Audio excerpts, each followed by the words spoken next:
পারবো না, এটা লেখা আছে। তো যদি আমরা কোনো কাজ করার আগেই বলি আই ক্যান নট ডু, আমি করতে পারি না, তাহলে সে কাজ আর কোনোদিন সফল হবে না, তার প্রমাণ এখানে পাবে না।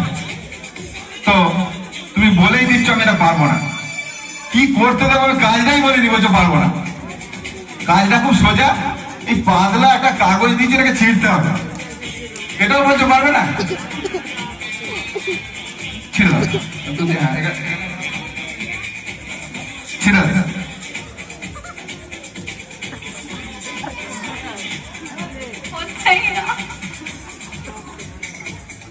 একটা পাতলা কাগজ দিয়েছে, এরকম পাতলা কাগজ, কিন্তু ও ছিঁড়তে পারলো না। কেন?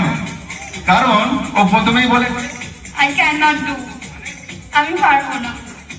ও বলছে আমি পারবো না, ওই জন্য পারলো না। কিন্তু যদি ও মন থেকে প্রথমেই বলতো এই পারবো, এটা সবার জন্য, কিন্তু এটা ম্যাজিক না, এটা শিক্ষা। কোনো কাজে হাত টেনে হারার আগে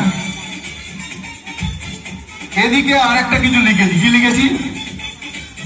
আই ক্যান ডু, আমি পারবো। বলছে আমি পারবো। এবারে কি কি কাজ দিয়েছি ও জানে না, বলছে পারবো।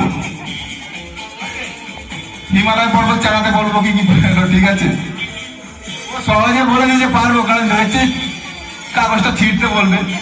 তাহলে যখন কাগজের এদিকে লেখা ছিল আই ক্যান নট ডু, আমি পারবো না, ও সত্যিকার একটা পাতলা কাগজ ছিঁড়তে পারলো না। অথচ এদিকে যখন আমি লিখেছি আই ক্যান ডু, আমি করতে পারি, এবার দেখা যাক যে মনের জোর দিয়ে করতে পারে কিনা। সামনে এসো, আমাদেরকে তাকাও, বলো, হাত দুটো দুদিকে ধরো, এই কানাটা ধরো, হ্যাঁ এই কানে, আর একটু দূরে ধরো, দেখি ছেড়ো তো, ছেড়ে ফেলেছি, এই তো হয়ে গেছে। একই কাগজ যখন লিখে নিলাম যে I can not do, so she can not do, যখন লেখা আছে I can do, that means he can do. তাহলে মনের জোর যদি থাকে